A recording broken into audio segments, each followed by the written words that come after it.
Roger, I have to say that I am so pleased to have you on. You're number 217 of the podcast that I have. And I've known you longer than anyone I have had on the podcast, including my second son, Louis, who's turning 34. Wow. I've known you long because Yeah. I knew you before you got married. You knew me before I got married. Exactly. Yeah. My goodness. No, it's kind of scary how fast the time goes by. Doesn't it? Yeah. But it's been a great, Hasn't it been a good wonderful time. Hasn't it? Yeah. I really think so. But thank you so much for doing this. Well, thank you for inviting me. It's It's a real honor to be here. And I'm glad you're coming at this time because I've gotten a lot of the kinks out of it. We're no longer in little small rooms. I've got a little formula going now, so it makes it easier for me to shoot everyone. I've got 4 cameras. I know. I walked into this place, I think, wow, what a studio setup you've got. Tell me, let's start off with this. I always start with everyone. Where were you born? So I was born in Erie, Pennsylvania, which is, I tell my Canadian friends I'm from South Canada, and they go, where in southern Canada? I said, no, not southern Canada, South Canada. The southern shore of Lake Erie, and almost directly across was London, Ontario. And we're about 2 hours away from Buffalo, from Niagara Falls. Wow. And this is snow country. Okay. Because all that Arctic air comes down from across Canada, and it's pretty dry. And then it hits the lake, and it's like 40 to 50 miles of water that it goes over, picks up all this moisture, hits the southern shores, and then dumps. Wow. And that's why some of the largest snowfalls in the United States, anyhow, are all along the southern shores of those Great Lakes. Yes. Yeah. It's the 5 Great Lakes, right? It's 5 Great Lakes. Five Great Lakes. Erie right. is the shallowest. Okay. And that's the one that. Is that the one that you're closest to? That you grew up so closest to? right on the shore of Erie. yeah. Okay. So and it's at one point I think it was probably the 3rd largest city in Pennsylvania. Okay. I think. What is it now? I'm not sure. I mean, for Pennsylvania. It may be. I don't know. It may be the 4th largest city in Pennsylvania, but it's one that a lot of people don't know about. You know, it's way up on this northwest corner. Did you grow up with siblings? I'm the oldest of 5. So tell me, how's it go? Boy? So boy, girl, boy. So only one girl? Only one girl. And as you can imagine, she's pretty tough. How many years between you and the youngest? 14 or 15 years. Maybe 14 years, yeah. Are they all doing okay? So my closest next brother died about 5 or 6 years ago, and it was one of those cases. I think he wasn't taking care of himself. He was smoking a lot and eating and drinking the wrong things and not exercising. Did he stay in Pennsylvania? He lived in North Carolina. Oh, so I he think. moved. Okay. Yeah. So right now, I'm closest actually with my sister and my baby brother. Okay. And we talk on the phone pretty frequently. Right. And then the number 3, we talk maybe once or twice a year on the phone. Mm-hmm. And my sister lives in New Jersey, and my 2 brothers live still in Erie, Pennsylvania, or very close by Erie, Pennsylvania. By where they grew up? Yeah. My goodness. Yeah. What about mom and dad? They passed away. My father was 98, and probably in better shape, certainly in better shape than I am, and maybe in better shape than both of us together. Wow. At 98. He actually, it was kind of a shocking and unhappy story, but the house that my parents had lived in for 70 some years, there was a power outage. When the power came back on, there was a surge, there was an electrical fire that started, and it was a very dry, windy day. My mother didn't have a mobile phone, and I'd been trying for years to get her to get a phone, and she wouldn't buy one. She wouldn't let me buy her one, and all the phone lines were out. So she left out the front door to go to the next door neighbors to call the fire department. My father went in the back door because he thought she was stuck in the fire, and he got caught in there. He died in the fire? Yeah. Well, he died of that's smoke sad. inhalation about 4 days later. Yeah. Oh, that's so yeah. sad. And then I think 2 years later, my mother passed away at 90, almost 95.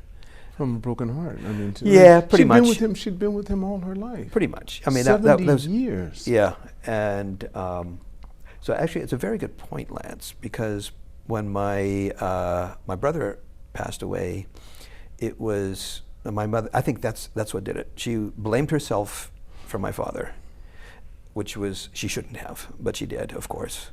And then when my brother passed, he was kind of the troubled child in the family, and Mom was, supporting anchor, his him. anchor. Yeah, she was, I think, behind the scenes. She wasn't telling him, but I think she was supporting him a lot. So when he passed away, basically, she felt there was no reason to go on. Well, he passed away before she did. Right after your father had passed, and your brother passed? So 2 years later, my brother passed away. Oh, after. So 2 years after my father died. And then your mother died? No, my Okay, brother I'm sorry. did. My brother did. Okay, your brother died. And I was actually flying to the U.S. to go to my brother's funeral, and my mother had suddenly gone in hospital. She came out and went into rehabilitation, which she was a tough cookie also. I mean, she was, years earlier, she had, I forget what happened, she'd fallen down and hurt her leg or something, and in rehabilitation they said, well, this will take you 6 months to get back walking again. And she said, well, we'll see about that. 6 weeks later, she was running up and down stairs. I mean, that's the kind of person she was. And this time she just said, why do I have to do this? I don't feel like doing rehabilitation anymore. And essentially what we did then is, or she did, is called all the family in from around everywhere, and we spent about 10 days with her, and she just said, she talked to every one of us privately and said, I'm pretty sure it's my time to go. Wait. Let me get myself right. Yeah. Now, your brother's already... He's done. He passed. This is 2 years after your father had already died? Yes, yeah. Okay, so your brother passed because of illnesses. Yes. Okay. And your mother had hurt her leg? No, that was years earlier. That was years earlier. But then after she was in brother... hospital. She had, Lance, I can't remember the medical term for it, but it's an inflammation of the heart. Okay. And it, in and of itself, it's probably not life-threatening, but we talked to the doctors as to what would cause that, and they said, it's one of those things we really don't know, but often stress or emotional stress. And this was emotional stress. To your point, not so much a technical term, broken heart. Broken heart, Yeah, yes. yeah. And so that was that. And But then she got a chance to talk to everyone. she did, yeah. So. Were you with her when she passed? Yes, yeah. Were you right beside her? Yep. You know what they say? No, I'm going to get emotional. Let me try to, because we're so far back in time. But I heard this recently by a famous person. He said that for a son, particularly the first one, his first true love is his mother. Mm. And for a mother, her last true love is her first son. That could be. Could very well be. Isn't that something? Yeah, yeah. So we're very, in a sense, I feel extremely lucky. She lived a good life, man. Oh, yeah. 95 years. Yeah, yeah. And not bedridden or anything like that. You know what I mean? That's beautiful. No, actually, in that sense, I think I'm pretty lucky. I've got a pretty good gene pool. No kidding. No kidding. Now tell me this. Let's get into something a little bit lighter. When you were growing up, what kind of kid were you? Were you more academic or were you more sports-minded, physical? There's not a yes or no answer to that. In terms of what most people think of as classically academic, absolutely not. But in terms of being very curious and reading, I read voraciously. Did you really? Newspapers. From what age do you remember? Probably. I think the first book that I actual, book without pictures that I remember reading was, it was actually a science fiction book for children. Okay. And I think I was 6 years old. Did your parents read to you regularly? Yeah. Oh, yeah. Of course. Before that, they Dad and mom? No, mom. Okay. No. Yeah. All right. Yeah. Yeah. That's another story. That's another story. That's another story. In Yeah, itself. right. Maybe for a different time. Okay. But so you love to read. I love to read. I but you read also lots of books. I read Okay. huge amounts of books. I read anything that had print on it. I would read. So I think I was considered fairly knowledgeable. But when it came to studying, that wasn't me. But you still got good grades. Passing grades. I didn't have good grades, Lance. Wait. So tell me, so you mean you like to read what you wanted to read, but it had nothing to do necessarily with what the assignment was or what the teacher was telling you to read? That's a fair statement. Okay. So what kind of reading did you like the most? Science was your first book that you read without pictures. Yeah, exactly. So actually a lot of science, and looking back on it, the best science fiction has very little to do with technology, and it has a lot to do with, I think maybe today we'd call it speculative fiction. So it's about society. How is society, what might society look like in the future if certain trends continue the way they are, or how might technology impact society? And that was absolutely fascinating for me. I'm not a sociologist, and I had hoped to be a scientist, actually. Is that right? Yeah, I actually, so I'm going to jump ahead here, but Yeah, sure. when I first went to university, Penn State University College of Science School of Botany, which is plant science, but today I think they lump that all together and call it biotech. Okay. Because it sounds cooler. And I finally came to grips with the fact that my mathematical capability wasn't really up to what the university was expecting. Okay. Because it's basically it's applied biochemistry. And applied biochemistry has a lot of math, much more than I anticipated there would be. And I had my math professor actually took me aside once and said, "Hey," he said, "Roger, I noticed you're struggling with some of this." And he said, "No problem." Your first year? Yeah, my first year. He said, "Yeah, it's no problem." He said, "Yep, my door's open. You come in." And I said, I will personally help you anytime you want. However, one thing you should be aware of, Mr. Marshall, is we haven't even got close to the challenging stuff yet." So I thought, okay, that's a pretty clear message. Would you change to? Would you switch to? What I did, and this is going back to an era that you're familiar with. This was in the late 60s. Vietnam War was escalating. And That's right. Yes, and there was an involuntary draft in the U.S. You got caught in that too, because it stopped 2 years or 3 years after my draft. You got the draft notice? I didn't get a draft notice, but I could see it coming. I could see, because at that point, I felt I needed to take at least one semester off from university and kind of rethink things. I see. Then it would have come, for sure. And I'm pretty sure that would have put me at high risk. Right, because Yeah. I think during your time, you could have a college deferment. Yes, exactly. See, so you've beat me by a couple of years then. Probably, yeah. I'm a few years older than you are. Okay, all right. Yeah. Because there was no deferment when I went in. Oh, really? I went in 71. Okay, yeah. There So was I no would have. deferment. I was class of 70 Penn State. So Okay. I went 66. I graduated from high school in 70. Okay, so we're 4 years apart. So Yeah. we're 4 years apart. Yeah, So I graduated at 70 and actually got my draft notice in 71.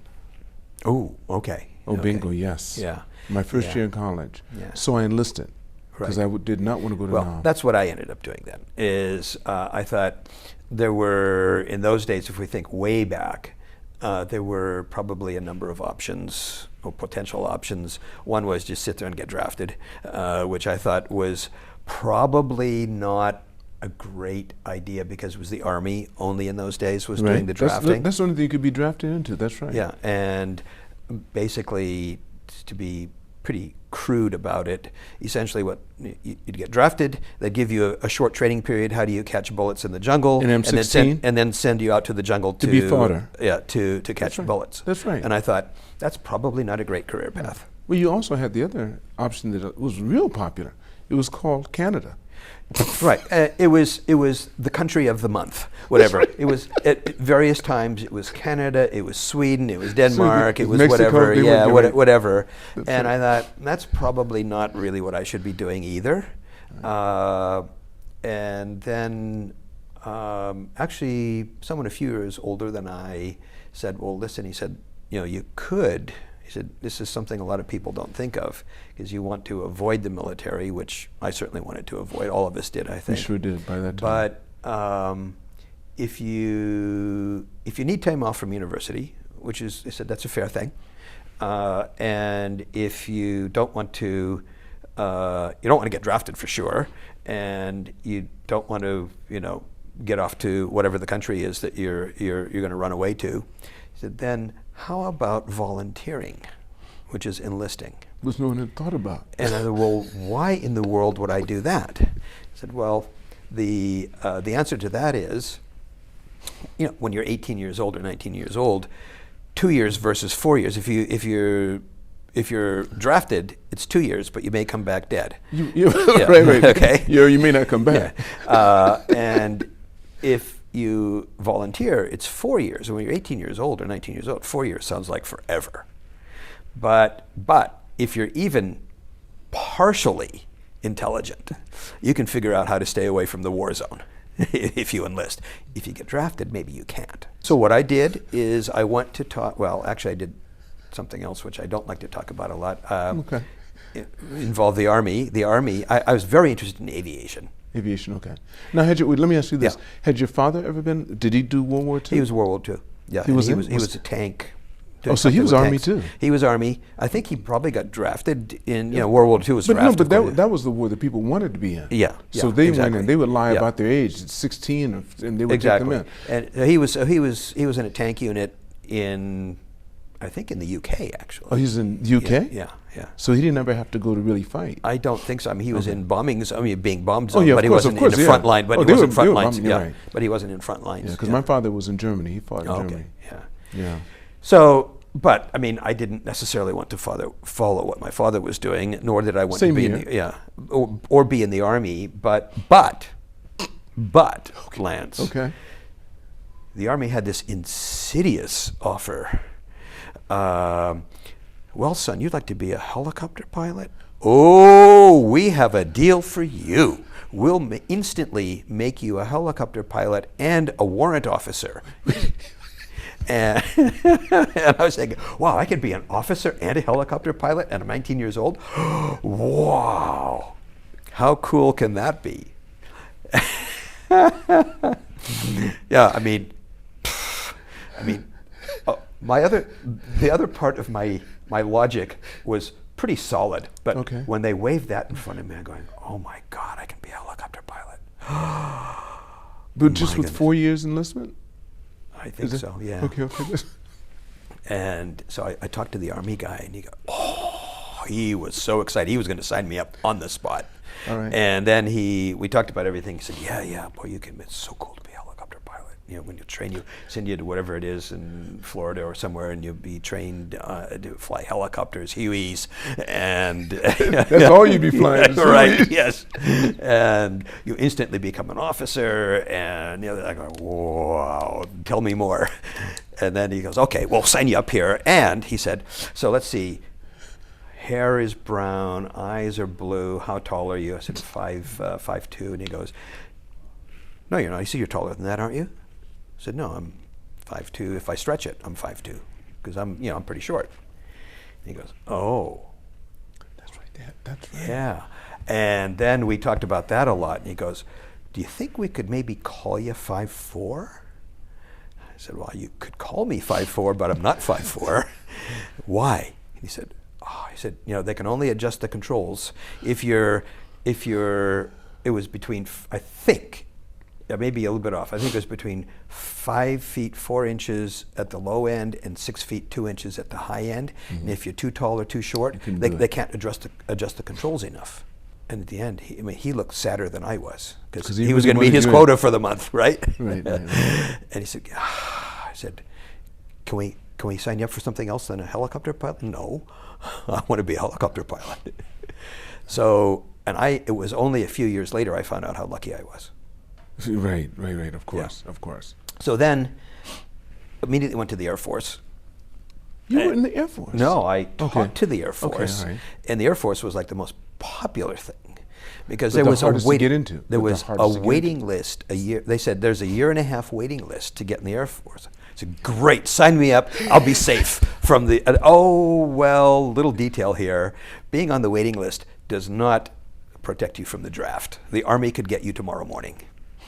Well, okay, that's not an option then. However, I know you're Air Force, but naval aviation, Navy pilots can't be beat. So I talked to the Navy, and I ended up going in the Navy. You went into the Navy? I was enlisted in the Navy, and they guaranteed me aviation, and you and I both took all whatever the military tests were that shows that essentially equates to IQ and so on. And they said, yeah, well, your scores, you basically, what do you want to do? You can't fly because you have to be an officer when you're enlisting. That's but right. Other than flying, tell us what you want to do. And then they selected me for air traffic control, which I hadn't thought of, and I thought, okay, that sounds pretty good. And that's what I ended up doing. So you're air traffic controller? I was, yeah. Oh, and then, of course, being from, snow country. Okay. They said, well, you can go to, and I signed up in, I think it was October or November. Said, so you can do your basic training at Great Lakes, which is like super cold in the winter, or if you want to, it's a bit far away. You go to San Diego. What do you think? Okay. There's no choice on the San Diego. Then we did basic training in San Diego, and then the training to actually become to actually get qualified as an air traffic controller was in southern Georgia, Glynn County, Georgia. That essentially what it was training to get the FAA license, because even as a military controller, we still needed to have the FAA license. Mm. And that was a 6-month training program. And they didn't tell us this until graduation. But on graduation day, you've been in the military, there's a reason they say military orders, you get an assignment where you're going to go. Yes. And it's called an order because you don't argue about it. Your name's on it, and you go there, right? Right. Aha. This school, on graduation day, I think there were 40 people in each graduating class, and on graduation day, 40 sets of assignments came in from Washington with no names on them. And choose by class standing. Number one in the class gets 40 choices. Is that how? I've never heard of that before. Even in the Navy. Wait, I have never ever heard of that before. No, this was the only school that I know of in the Navy even where they did that. That was normal practice. This wasn't just a fluke for that time. No, for that particular school, the air traffic control, what they were calling A school, you call it tech school, right. And, it was the A school. Okay. That was what they did, but they didn't tell us that until graduation day. Okay. I would have probably studied a little bit harder. Okay. Because where were So you? there were 2 billets in Hawaii. Okay. Barbers Point, Hawaii. Boom, boom. Boom. Of course. First thing they took. Yeah. Those guys would be idiots not to take it, right? And there were a number of places in Europe, and there were a surprising number of places in continental U.S., which I thought, wait a minute, I don't want to be in the military. I have to be in the military. Why would I want to stay in the U.S. if I have a chance to go somewhere else? My mother was born in Germany and emigrated to the U.S. Okay. And I'm kind of East Coast, not exactly, but kind of Northeast, East Coast. Tell me about Dad, though. Where's Dad from? He was from Erie, Pennsylvania. Okay. Yeah. Wait, how many generations? Come on. You don't go back that far? No, but probably 3 or 4 anyhow. Okay. Yeah. Did you know your grandparents? They died when I was fairly young, but I do remember vaguely. Whose side? Huh? Oh, my father's side. My mother's side, yeah. Your mother's side, yeah, okay. Yeah, very well. They were in Philadelphia. Germans immigrated to the U.S. Right. Of course, they go to Philadelphia. Right. And that's where my mother. So my mother was 7 years old, I think. when she emigrated to the U.S. Okay. And grew up in Philadelphia, All right. and then married my father, and they moved to Erie. So you're talking about you got your orders. And Oh you yeah. picked- So somehow Europe felt kind of relatively close to home. There were other billets around the world, some places that nobody would want to go to. I mean, this Wake Island in the middle, this pile of guano in the middle of the Pacific, nowhere, and a bunch of ships. And even though I was in the Navy, I didn't want to go on a ship. Right, So, but Japan was one of the options that was available for me in 1968. And to go back to reading books, and I said the first non-picture book I read, sci-fi, but maybe when I was maybe 5 years old, I was still reading picture books, and we had this picture book called The Mikado. Mikado. And it was, like, I don't know, 10 pages or something with pictures on them. And it was about Japan. And I remember being enormously fascinated with, it was all the caricatures of Japan, the cherry blossoms, That's right. women in kimono, and the one that really caught my attention, the walls of the houses are made of paper, so when there's earthquakes and the walls fall down, nobody gets hurt. And I was thinking, I mean, totally true as we know. I was like, wow, I've got to go see this. Yeah. And so it always stuck in your mind. It really stuck in my mind. I thought, plus one of the summers I was working, doing a summer job somewhere, and one of the guys who was like 4 or 5 years older than I was had been in the Navy, and he was in Yokosuka for a few years. I think he was the admiral's driver or something. Okay. And he said, told you all the told me, he said, if you ever have a chance to go to Japan, you gotta go. You'd be an idiot not to go. That, plus remembering the paper walls on the houses. Here I am. Here I am. No brainer. So Right. you actually took the orders to come here? Yeah. In 68? 68. So June 4th, 1968, I first arrived in Japan. We arrived at Tachikawa Air Base, which is no longer there. That's where I got my first orders, were to Tachikawa. Okay. And it was being closed down, so they had to rewrite my orders. They gave me a month of leave in Japan, paid by Uncle Sam. Then they rewrote my orders to put me at Dakota. And ironically, I have to tell my little story.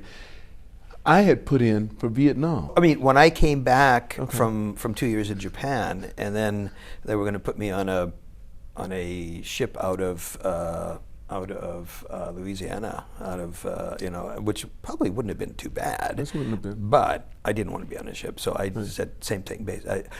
I left Europe out of it. I said anywhere in Asia or anywhere on the West Coast. Right. That's how it is. So you have to do the dream sheet, so you know about that. So I did that. So they came back and I'm so sorry we can't give you Vietnam. Your career field's filled up. They said, but you can get Japan. I said, but there's other bad news. You don't have enough time. I said, what? So I'm thinking, you're going to ask me for another 4 years. I'm not going to do it. I had a year and 4 months. Right. I said, so what can I do? They said, you need 2 years, but you only have a year and 4 months. I said, well, they said you can extend. Huh? And not re-up, but extend. Extend for 8 more months to have the full 2 years. In Japan. So I had 4 years, 8 months in the Air Force. So anyhow, I landed in Tachikawa, Okay. and they put us all on a bus and took us down to Atsugi, where I was, Naval Air Station Atsugi, outside of Yokohama, in Kanagawa-ken. And I was there for 2 years. And You had to extend to do this? No. Okay. No. I mean, that was my first. That was my first assignment after school. Oh, that's right. Okay. Yeah. So, and that was a 2-year assignment, and I was there. I worked in the control tower there. There were some interesting things happen. I mean, not so good. Interesting things happened while I was there that are fairly historical. One, the spy ship Pueblo, if you remember that. That was actually from a very tiny, very secret base, probably about 20 minutes away from Atsugi. That if you drive onto the base, there's a few low-rise buildings and kind of a field and some antennas, and that's it. Everything was underground. This was all the crypto stuff you were talking about. And some of those guys, none of them had a security or crypto badge on their arm. They were all what we call the weather guessers. Okay, wait. Yeah, they were weather forecasters. Okay. Every one of them. That's what they were. Yeah, and we got to know some of those guys because we'd all be out drinking at the same bars and so on, right? And the Pueblo got captured by the North Koreans. And not too long after, I think that was the first thing, not too long after that was the EC-121 that got shot down.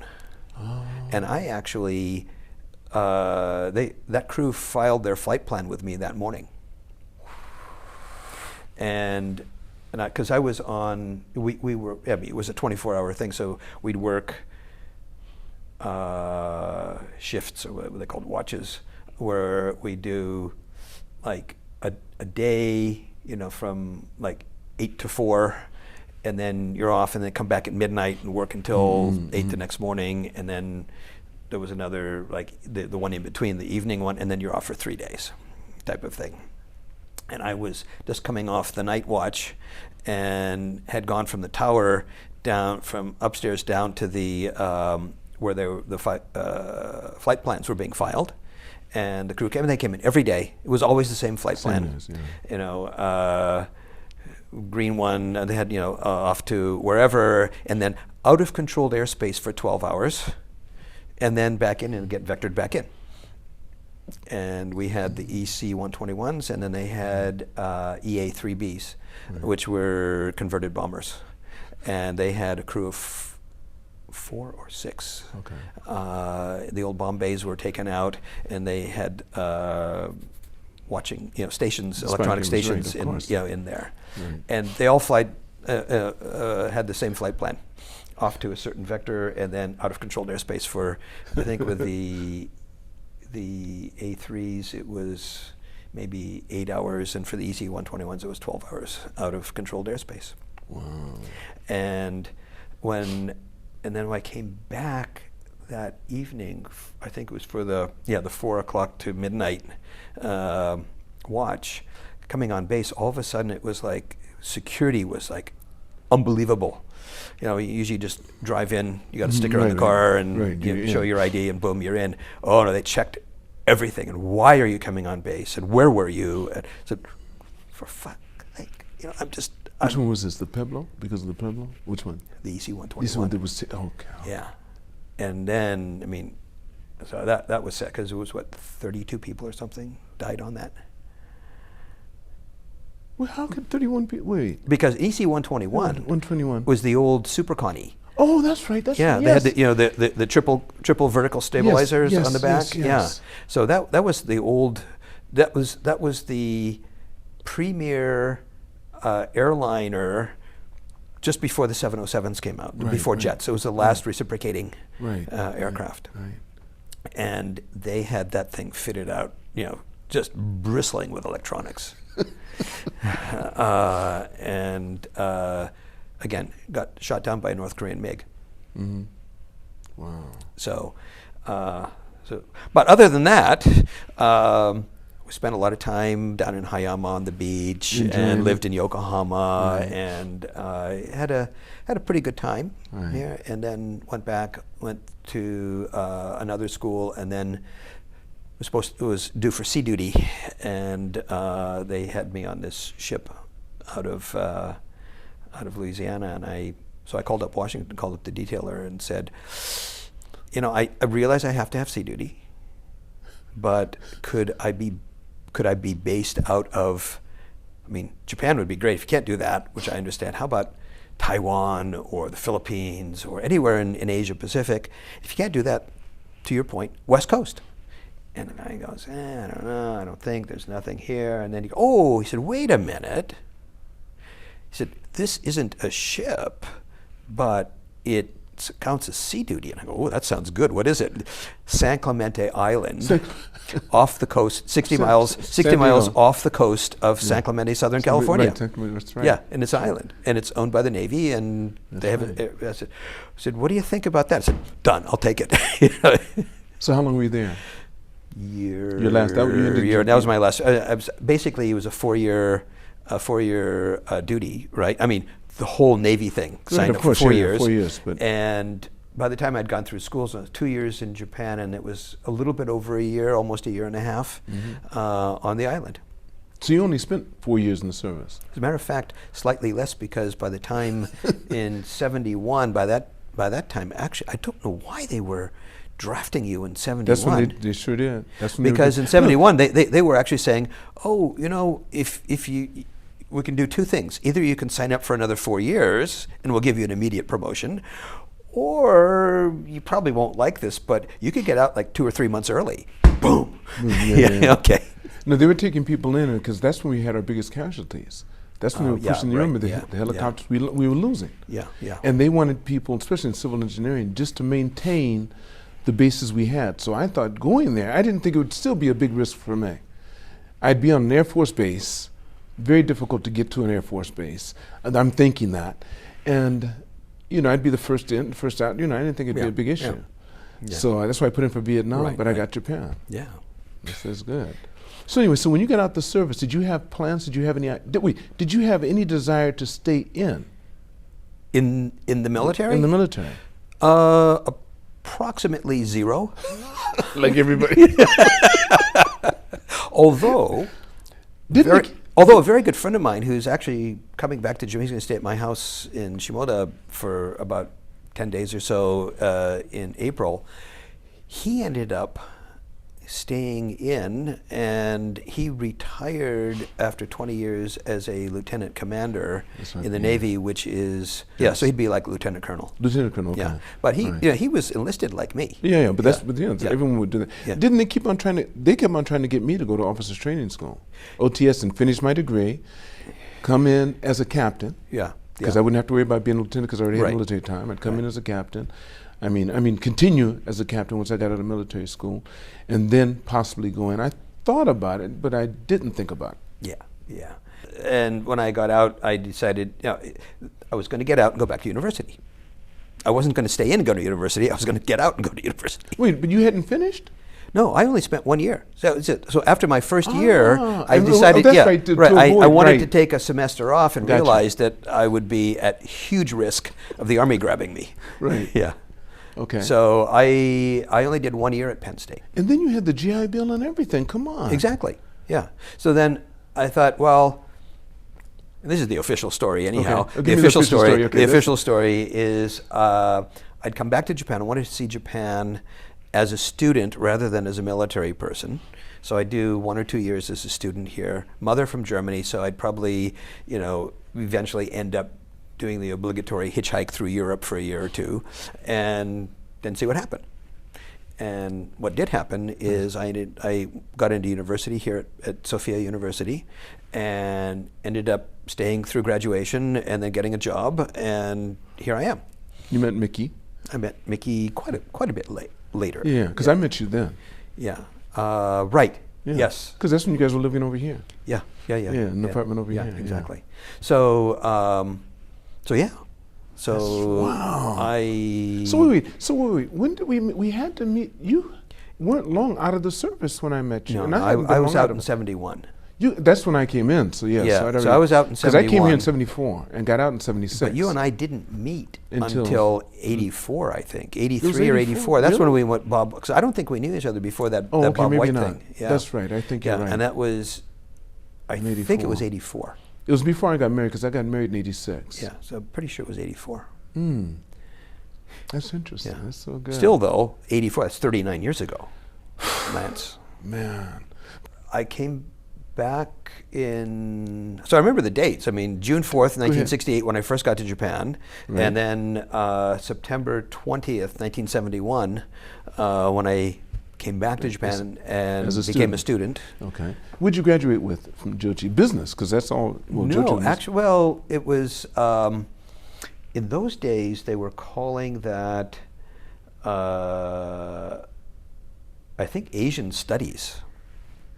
So it was basically, Lance, anything that didn't require much math. For me, that was the thing, right? But it was a degree, nevertheless. Okay. And of course, I took math courses and I passed them and I did okay, but it wasn't the advanced math that was required for applied biochemistry. And that's when you had the auxiliary campus, the one over there by this TV station. That's later. When I first was there, that's where you went. We were on the main campus. How could you? What? Yeah. That's before they did. Yeah. Oh, is that right? Yeah, it You was flew only the abroad. last year I was there that they moved the campus over. For the foreigners. Yes, yeah, You're right. yeah. But for the first 3 years I was there, or first whatever few years I was there, it was on the main campus. 'Cause I think they- on the Yotsuya campus. Right, Yosuya campus, because Yeah. I think they moved over there. Asahi TV or someone's next to it. Right, and then eventually they moved that They're back back. again. That's where yeah. Lance went there. Lance Okay. and Lonnie went to Yeah. the main campus. Yeah, yeah. Yeah. And so I was at the main campus, yeah. Is that right? Except for the last 1 or 2 semesters. Okay. Yeah. And then did you ever go back to the States to live at all? No. No, I've traveled extensively. At one point, you probably know this, at one point I was commuting monthly to Silicon Valley from Tokyo. And that was quite a bit later. That was in the mid 90s, mid to late 90s, up until 2001 or 2002, 2003, somewhere around there.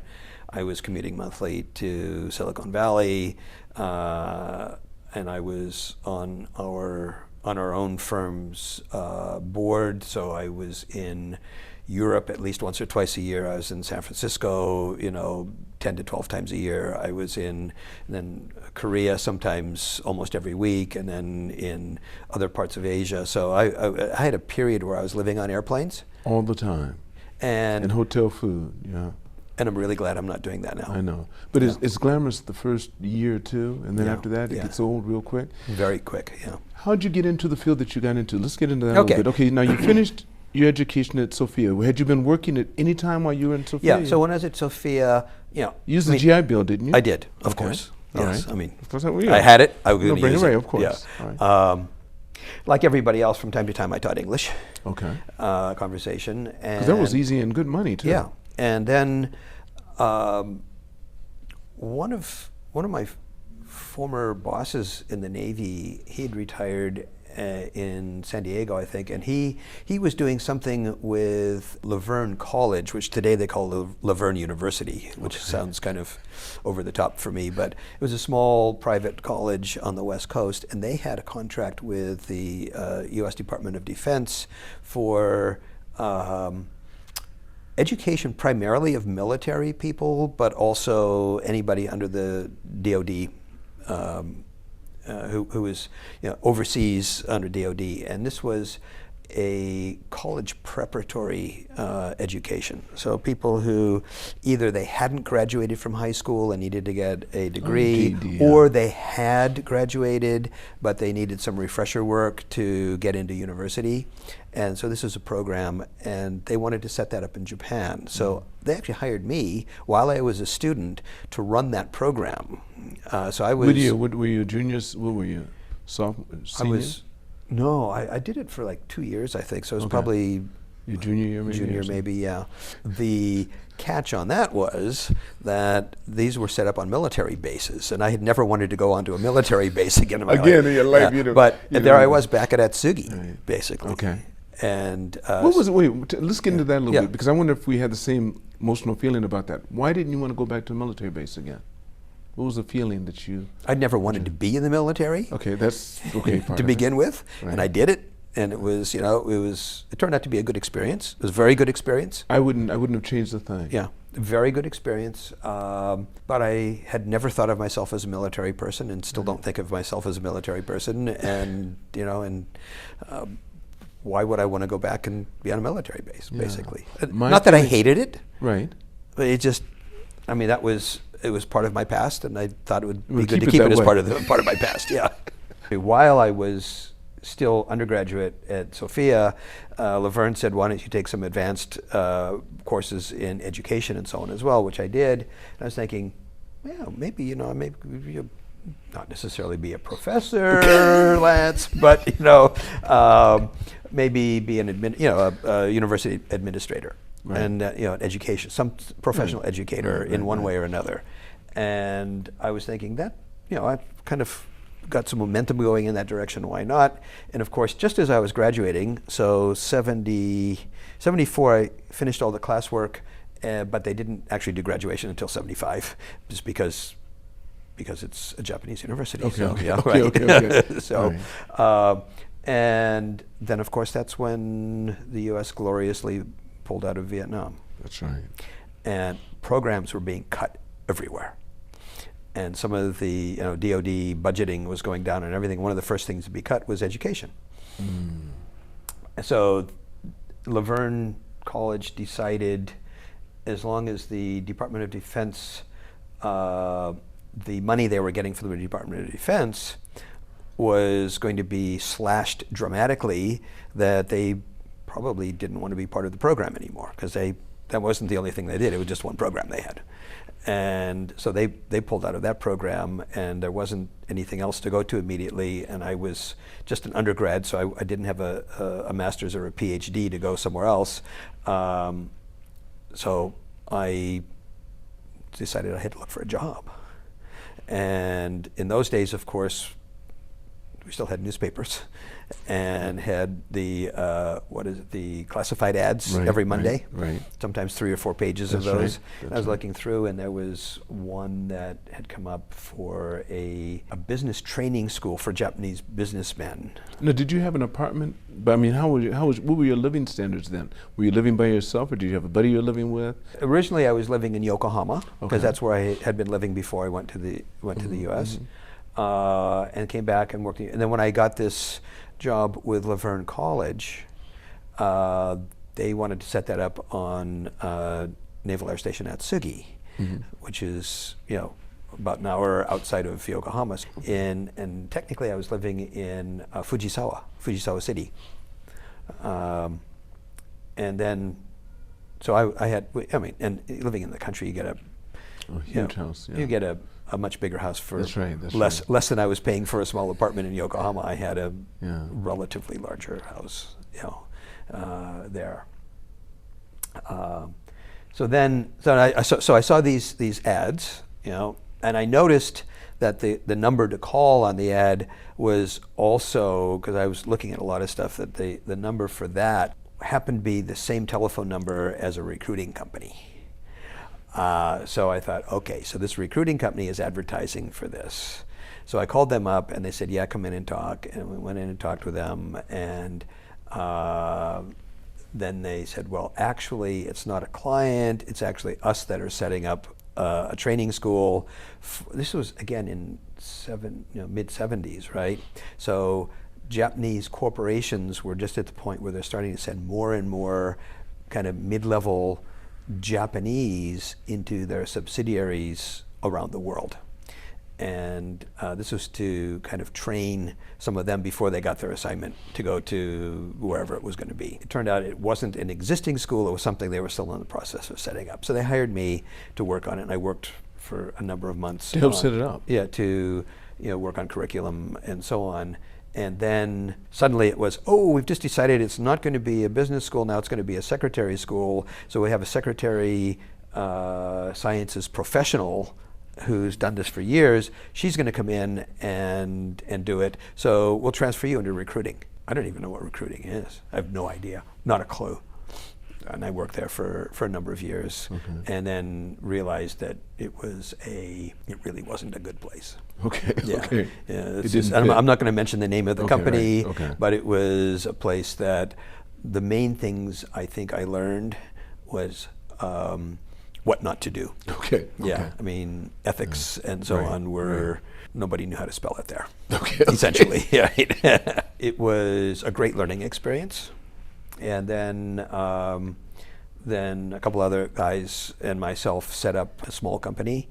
These are all foreigners or Japanese? One of them was Japanese. There was me, an American, there was a European, and there was a Japanese. Whose idea? It was one of the guys I was working with, who also thought, it's time to pull the ripcord and get out of this place. And they start talking to you, and you said, hey, they said, what do you say if we do this? And then the Japanese, turned out, there was a second Japanese who said, I know somebody who might become kind of your investor on this. And so we had set up this, and the issue there was we were actually doing reasonably good business. It was very small, but the Japanese investor was a retired government employee who had unfortunately had a son who had never worked anywhere, and they'd spoiled to death.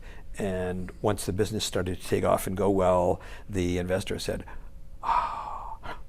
I think my son would be the perfect president for this company now that it's beginning to go well. And what year was this? This was in After 80 81. Because I think, but how long did he stay with you? How long was he doing it? Because I think I kind of remember. Yeah, you kind of remember hearing this story. Yeah, you're telling me about. No, not hearing the story, but you're telling me about him. I think you were in the midst of it then.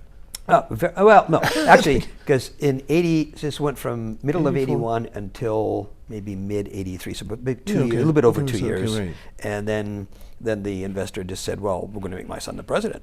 Right. And that's when the whole thing just fell apart. Right. He said, well, if he could be president of whatever he wants to be president of, Yeah, but those are. not with us, right? And the European went off and did something, and then Okay. I ended up going into KPMG. Okay. Right. Which was, and that story was, at that point, I was thinking, KPMG, that's a bunch of right. accountants, and I don't want to work for a bunch of accountants. When I worked with what then became KPMG on the consulting side from 83 to 89, through 89, yeah. Then you knew Paul Penrose? Paul was my boss. Paul and I were tight. Yeah, And I his know. wife- You were his trainer at one Yes, point. sure was. Paul and I Yeah. were very tight. I really Yeah. like Paul. Paul and his- Barbara. And his Yeah. wife Barbara Yeah, that wrote yeah. wrote for the Japan The Times. Barbara. The Barbara. Right. She was. You've been to his home? Yeah. Oh, yeah. As a matter of fact, we probably crossed every now and then. We Pool, may have. his driver's right there. Yes, exactly, yeah. Right beside his door. Yeah. We came there. He took me in Yeah. there. He was really nice with me, and he was right by the Emperor's Son's palace, right there on Neonoka. I guess it's 246. I think it was. Or where the office was, right? By right down the street from Aoyama Twin Towers, before the towers. Yeah. Little further down. Yeah, that's where his office. You That's could look where, over. Yes, I know. So that's where all the auditors and tax know. people, and then the consulting, all the consulting people were over in Hibiya City. Right, because he took me in. He showed me the whole office, and I looked at this one room and all these Macintoshes. I laughed so hard. These guys, Yeah. that was portable, So, but that so was. Paul was the guy who hired me. Yeah, and he he's was a my good boss. guy. He was my such a good boss. guy. Is he still around? Or he must have passed by now, maybe. He may have. He went. He was He went to the U.S. and he. Of course, he was an auditor and tax guy, so he knew. So he set up a company. He and some other people set up a company in Texas, even though he was from California. Right. Set up an office in Texas because of tax purposes, and they had started up a business that people were just dying to get into, the funeral business. But there you go. Can't lose in that. No, and but we lost contact. Lost contact, Yeah, yes. we lost contact. But he was such a good guy. He was a good guy. He was just a straight shooter. He's the type of person. Paul was that great. Paul was great. Always straight up. And yeah. there's a little bit story behind that. When I was still in this little company that that a couple guys had set up, was at one of when the ACCJ used to have really big meetings, right, lunch meetings, and I don't even remember who was there, but I was sitting at this table, and Paul, who I didn't know then, was sitting next to me, and some other guy from KPMG was sitting next to him, and we, I had no idea who they were, just talked a whole bunch, and it turns out that the guy sitting next to Paul was the global chairman who was visiting from New York, and Paul had taken him to this lunch meeting. And evidently, I had completely forgotten about that, so I went, when Paul was interviewing me, I started to explain to him. He says, don't you remember? He said, Paul saying that to you? Yeah. You're right. He said, yeah. He said, the chairman and I were very impressed with you. I was like, really? Who was the chairman? When was this? And who are you? I'm glad I'm not the only one that does that. It was important to them, but you're just, hey, that's what I do. I was just being myself. That's right. Yeah, and that in that particular case, it doesn't always work out. That in that particular case, being myself worked out okay. It sure did. Sometimes it doesn't. So I went in, and there was a small part of consulting. There were a whole bunch of divisions in consulting. One of them was actually doing executive search, and it was almost invisible, and it hadn't grown in years, and that's why Paul brought me in. And the tricky thing about that was I wasn't brought in clearly as the managing director. There was another guy who had already been a managing director, so I came in next to him, a Japanese guy. And that guy had come out of, I think, one of the big Japanese technology companies, but he'd been there several years in KPMG. So he knew how large corporate politics worked. I had no idea. I'd been in a couple small companies, and I had not a clue. And I'm an innocent country boy from the Great Lakes. So after a number of years, he just outpoliticked me all to pieces. Oh, really? Yeah. He was at the right places, the right times. He made sure his face was seen. He knew how do you, if you want to put it crudely, lick the boots. Okay. He was a bootlicker, okay. And during the first 2 years I was there, I think, or 2.5 years, you could say I was quite lucky, but revenues tripled. And they hadn't budged in the previous 5 years, and I came in and they tripled within the first 2.5 years. So there may have been a little bit of influence from me. And I was kind of a star, but I didn't know how to capitalize on that stardom. Not internally. I didn't know how to do that. Yes. And so I was there a total of 6 years, but the last year was kind of painful, and I just said, I want to be out of here. Was Paul still here then? Yeah. So it was my 6 years, almost 7 years with KPMG yes. in Japan, which was amazingly good. Now, looking back on that, that was one of as a lot of people say, the two best decisions I've made in my life. One was to join KPMG, and the other was to leave KPMG. I've heard that before. At the right time, and not just KPMG, all companies like that. Mm-hmm. And then I set up my own individual consulting, and that's when you were coming back and forth to my right. place in Roppongi, that's right. next to the Singapore embassy. That's right. And then, and while I was doing you had that, partners. You had 2 other partners, didn't you? Not at that point. It was just me. Just you. Yeah. Okay. But later, I had actually ended up with a lot of partners. But right. Was Mickey helping you? Yes. She was actually working at an investment bank. I think so. I think so at that time. So we'd set up incorporated, so we had a Kabushiki Gaisha, which we still have. Right. Okay. And then while I was in the process of figuring out, I knew just being completely independent on my own would be fun to begin with, but it wouldn't go anywhere. So I was talking with a number of other independent companies globally, and there was a company in Germany that, and there was, I forget, there were a couple of companies around the world we were talking with, and maybe do a coalition and work together and so on. And just as I was getting close to an agreement with, I think the German company, a Japanese guy that I've known for a really long time. He was managing director of a U.S. tech company, but he was in Japan. He'd kind of partially grown up in the U.S., so he was back in the U.S., and he gave me a call and said, "Hey, I heard you've just recently left KPMG." He said, "I'm with this." He said, "I've also left the software industry, and I'm with this company called Paul. Well, we were called something else then, but Paul Ray, and which has evolved into the firm I'm still with." Right. And he said, "And we don't have," he said, he's a Japanese guy in California. He said, "I'm responsible for kind of, Japan and Asia business. We don't have any offices anywhere." He said, "Do you think we could talk with you about you setting up an office for us in Japan?" I said, "I don't know. I mean," again, another thing, I don't know. I just came out of a large global firm, and it was a great experience, but I don't know if I want to do that again. So we started talking, and they eventually then got me on a phone call with the founding family in the U.S. at that point, the Ray family, with Paul Ray Jr., and who was the CEO.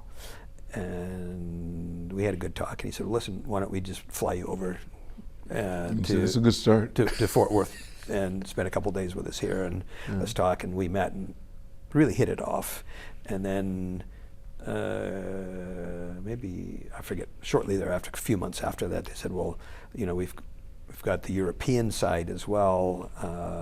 It was Carré Orbon, so it was Paul Ray Carré Orbon in those days. He said, and they're in Brussels. They said, "Let's fly you over to Brussels. We're having a board meeting. Why don't you come over and spend a couple days with us at the board meeting in Brussels and meet the other partners?" And by that point, it was, okay. So you're flying me all these places. I got to join. You're right. I got to do this. Yeah. I want some more of this. That's good. So how long has it been now? 33 years. 33 years. Yeah, That's beautiful. yeah. So what I did is I set up the office here, right. and there's a whole range of complications over the 33 years, but essentially I ran it for 24 years. And built it and ran it for 24 years. And then 9 years ago, I turned it over to somebody else to run, which was a wonderful decision. Because now I don't have to worry about all the day-to-day, the P&L and the reporting back to wherever headquarters is, which happens to be London now rather than Fort Worth, Texas. And all the human resources issues and hiring and firing. If they ask my opinions on it, I'll have some opinions. But if they don't ask my opinion, I don't have to touch it.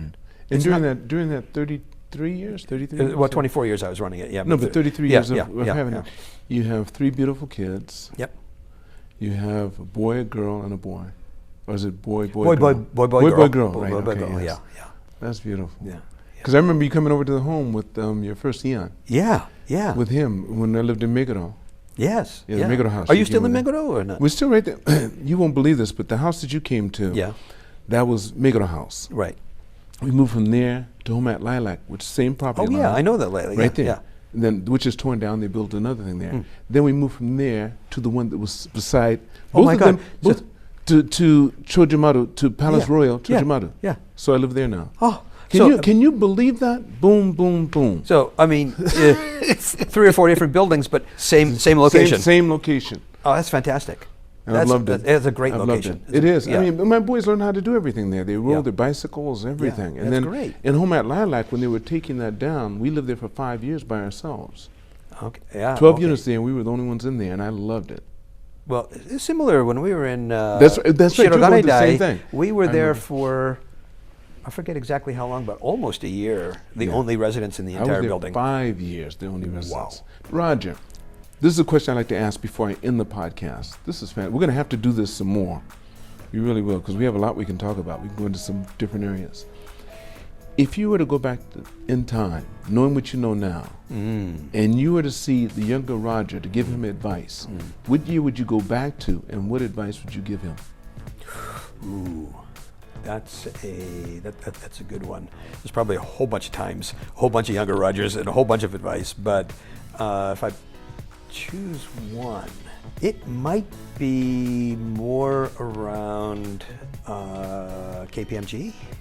That I would have maybe been a little more, made myself a little more aware, gotten some better counseling and advice from people while I was outside of the firm, while I was there, as to how to deal with a large, complex organization. And I may have ended up staying there because I surely would have very quickly become partner. I was a director, which is the one step before partner. I would have become partner, and quite likely, as I look back on it, part of consulting eventually globally was spun out. There's a technology part of consulting, and I was kind of known already as the technology guy there, not because I knew technology, but I knew technology firms and how to deal with them. And again, we're just purely dreaming and speculating here, Lance. The part that was spun out then, and this had nothing to do with recruiting. This was, actually advising other, clients on structuring their technology infrastructure and so on, which I could have quickly learned. They did an IPO, and anybody who was a partner there had truckloads of money dumped on them. And so far in my life, I've never had truckloads of money dumped on me. But this is all speculation. It's all speculation. I have no idea. Right. But I might advise myself, to get some coaching, on how to be more effective in a complex organization like that. Wow, Roger. Thank you so much, buddy. Lance, thank you. Let's do this again. It was a lot more fun than I had anticipated. And as you say, you and I have so much history. Don't we? That we go back here in Japan. With you listen, you watched my journey through this club. But Roger, I want to thank you so much again. Lance, thank you. Really. Thank you. This is great. Thank you. Yeah. I want to thank all of you for watching this podcast. Make sure you remember that it's actually an audible podcast as well, but I'm really more focused on this video part. Never forget, it's all unknown, so continue to reach for the stars because you're too blessed to be stressed.